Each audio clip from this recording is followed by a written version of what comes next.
ದರ್ಶನ್ಗೆ ಒಂದು ಕಡೆ ರೆಗ್ಯುಲರ್ ಬೇಲ್ ಆಗಿದೆ. ಇದರ ನಡುವೆ ಸರ್ಜರಿ ಮಾಡಿಸ್ಕೊಳ್ಬೇಕು ಅನ್ನೋ ಕಾರಣವನ್ನು ಕೊಟ್ಟು ಸುಮಾರು 6 ವಾರಗಳಿಂದ ಆರಾಮಾಗಿರತಕ್ಕಂಥ ದರ್ಶನ್ ಎಲ್ಲೂ ಸರ್ಜರಿ ಮಾಡಿಸಿಕೊಳ್ಳದೆ ಈಗ ಈ ರೆಗ್ಯುಲರ್ ಬೇಲ್ ಬಂದ ಮೇಲೆ ಸರ್ಜರಿ ಮಾಡಿಸ್ಕೊಳ್ದೇನೋ ಆಸ್ಪತ್ರೆಯಿಂದ ಡಿಸ್ಚಾರ್ಜ್ ಆಗಬಹುದಾ, ನಾನು ಬೇರೆ ಟ್ರೀಟ್ಮೆಂಟ್ ತಗೋತಾ ಇದ್ದೀನಿ, ನನಗೆ ಬಿ ಪಿ ಸರಿಯಾಗಿ ಅದು ಹತೋಟಿಗೆ ಸಿಗ್ತಾ ಇಲ್ಲ, ಕಾರಣಗಳನ್ನು ಕೊಡಬಹುದಾ, ಸರ್ಜರಿಗೋಸ್ಕರವಾಗಿ ಮಧ್ಯಂತರ ಜಾಮೀನು ಪಡ್ಕೊಂಡಿದ್ದು ದರ್ಶನ್, ಅದಕ್ಕಾಗಿಯೇ ಮಧ್ಯಂತರ ಜಾಮೀನನ್ನು ಪಡ್ಕೊಂಡಿದ್ದು ಕಾಟೇರ.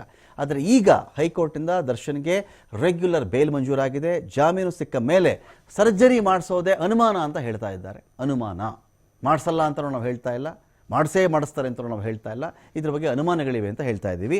ಫಿಸಿಯೋಥೆರಪಿಯನ್ನೇ ಮುಂದುವರಿಸಿ ಅಂತ ವೈದ್ಯರು ಹೇಳುವಂಥ ಚಾನ್ಸಸ್ ಕೂಡ ಇದೆ. ಈಗ ಹೆಚ್ಚಿನ ಸಮಯಾವಕಾಶ ಇರೋ ಹಿನ್ನೆಲೆಯಲ್ಲಿ ಸರ್ಜರಿ ಬೇಡ, ಮುಂದಿನ ಕಾಲದ ಬಗ್ಗೆ ನಾವು ಆಮೇಲೆ ಡಿಸೈಡ್ ಮಾಡೋಣ, ಅಕಸ್ಮಾತ್ ಈಗ ಸರ್ಜರಿ ಮಾಡಿಸ್ಕೊಂಡ್ರೆ ಅಕಸ್ಮಾತ್ ಜಾಸ್ತಿ ತೊಂದರೆ ಆಗೋದು ಬೇಡ, ಅದೇನು ತೊಂದರೆ ಆದರೆ ಏನು ಮಾಡ್ತೀರಾ ಅಂತ ಕೂಡ ಒಂದಷ್ಟು ಡೌಟ್ ಇರುತ್ತವರು. ಕುಟುಂಬಸ್ಥರ ನಿರ್ಧಾರವಾಗಿದೆ. ಅಲ್ಲದೆ ಮತ್ತೊಂದು ಸುತ್ತು ವೈದ್ಯರ ಬಳಿ ಚರ್ಚೆ ಮಾಡಿಕೊಂಡು ನಿರ್ಧಾರಕ್ಕೆ ಬರುವಂಥ ಸಾಧ್ಯತೆ ಇದೆ. ಸರ್ಜರಿ ಮಾಡಿಸಿದ್ರೆ ಮುಂದೆ ಸಿನಿಮಾ ಜೀವನಕ್ಕೆ ತೊಂದರೆ ಆಗುತ್ತೆ ಅಂತ ಕೂಡ ಯೋಚನೆ ನಡೀತಾ ಇದೆ. ಅಲ್ಲಿ ಫಿಸಿಯೋಥೆರಪಿಯಿಂದಲೇ ಚಿಕಿತ್ಸೆಯನ್ನು ಮುಂದುವರಿಸುವಂಥ ಸಾಧ್ಯತೆ ಇದೆ.